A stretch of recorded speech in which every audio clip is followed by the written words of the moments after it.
কোন শান্তিপূর্ণ ঘটনার মধ্য দিয়ে বাংলাদেশ থেকে আওয়ামী লীগের বিদায় হয় নাই। হাজারো মানুষের জীবন ও রাজপথ ভরা রক্তের মধ্য দিয়ে ওই খুনি ফ্যাসিস্ট আওয়ামী লীগের বিদায় হয়েছে। আমাদের পুনর্জন্ম হতে পারে, কিন্তু আওয়ামী লীগের পুনর্বাসন আমরা হতে দেব না। বাংলাদেশে যতবার আওয়ামী লীগ ক্ষমতায় এসেছে, ততবার বাংলাদেশের সাধারণ মানুষের জীবন ঝুঁকির মধ্যে পড়েছে। আপনারা দেখেছেন, সাম্য, মানবিক মর্যাদা, সামাজিক সুবিচারের কথা বলে যে মুক্তিযুদ্ধ হলো, তারপরে আওয়ামী লীগ ক্ষমতায় এসে বাংলাদেশে গণতন্ত্রের বদলে বাংলাদেশে তারা বাকশাল কায়েম করেছিল। বাংলাদেশের মানুষ দীর্ঘ সময় ধরে যে গণতন্ত্রের লড়াই লড়ে এসেছে, সেই গণতন্ত্রের মুখে চুনকালি দিয়ে 14, 18 এবং 24-এর নির্বাচনের নামে কলঙ্ক উপহার দিয়ে বাংলাদেশে ফ্যাসিবাদ কায়েম করেছিল ওই পতিত আওয়ামী লীগ।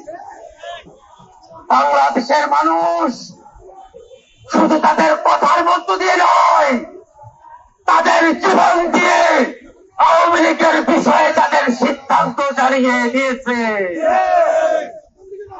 আমাদের ভাইরা জীবন দিয়েছিল ওই খুনি হাসিনার হাত থেকে বাংলাদেশকে রক্ষা করতে, বাংলাদেশকে ফ্যাসিবাদী আওয়ামী লীগের হাত থেকে মুক্ত করতে।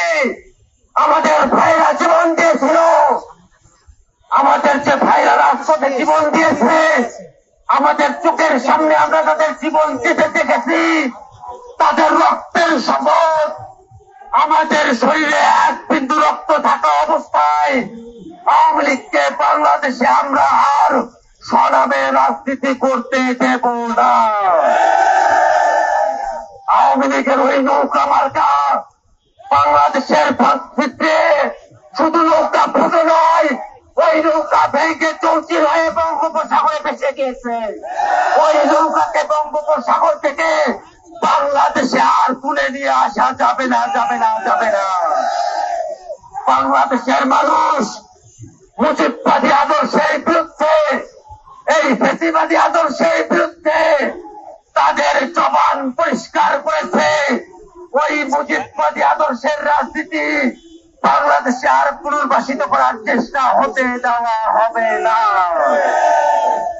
আশ্চর্যের বিষয় হলো 7 মাস পেরিয়ে গেছে, এখনো পর্যন্ত অন্তর্বর্তীকালীন সরকার দল হিসাবে আওয়ামী লীগের ব্যাপারে কোন বিচারিক কার্যক্রম শুরু করে নাই। আজকের এই বিক্ষোভ সমাবেশ থেকে আমরা ঘোষণা করতে চাই, অন্তর্বর্তীকালীন সরকারকে অবিলম্বে দল হিসাবে আওয়ামী লীগকে বিচারের কাঠগড়ায় দাঁড় করাতে হবে। বাংলাদেশে আওয়ামী লীগের নামে কোন সাংগঠনিক, কোন রাজনৈতিক কার্যক্রম চলতে দেওয়া যাবে না। আওয়ামী লীগের নিবন্ধন অল্প সময়ের মধ্যেই বাতিল ঘোষণা করতে হবে। আওয়ামী লীগের নিবন্ধন যদি বাতিল করা না হয়, এই ছাত্র জনতা আবার রাজপথে এসে আওয়ামী লীগের নিবন্ধন বাতিল করিয়েই ছাড়বে ইনশাআল্লাহ। সংগ্রামী উপস্থিতি, অনেকে ভালো আওয়ামী লীগের কথা বলে, আমরা তো বলি রোম বাঁচতে গিয়ে যেমন কম্বল উজাড় হয়ে যায়, রোম বাঁচতে গিয়ে যেমন কম্বল উজাড় হয়ে যায়, আওয়ামী লীগের ভালো নেতৃত্ব বাছাই করতে গেলে গোটা আওয়ামী লীগে উজাড় হয়ে যাবে। আওয়ামী লীগের কোনো ভালো নেতৃত্ব নাই। যে আওয়ামী লীগ এখনো পর্যন্ত বাংলাদেশে যে গণহত্যাগুলো চালিয়েছে, পিলখানা হত্যাকাণ্ড, 13 সালের হত্যাকাণ্ড, শাপলার হত্যাকাণ্ড, মোদী বিরোধী আন্দোলনের হত্যাকাণ্ড, 24-এর হত্যাকাণ্ড, কোন হত্যাকাণ্ডের জন্যই যে আওয়ামী লীগ এখন পর্যন্ত দুঃখ প্রকাশ করে নাই, এখনো পর্যন্ত অনুশোচনা প্রকাশ করে নাই, এখনো পর্যন্ত তাদের দায় স্বীকার করে নাই।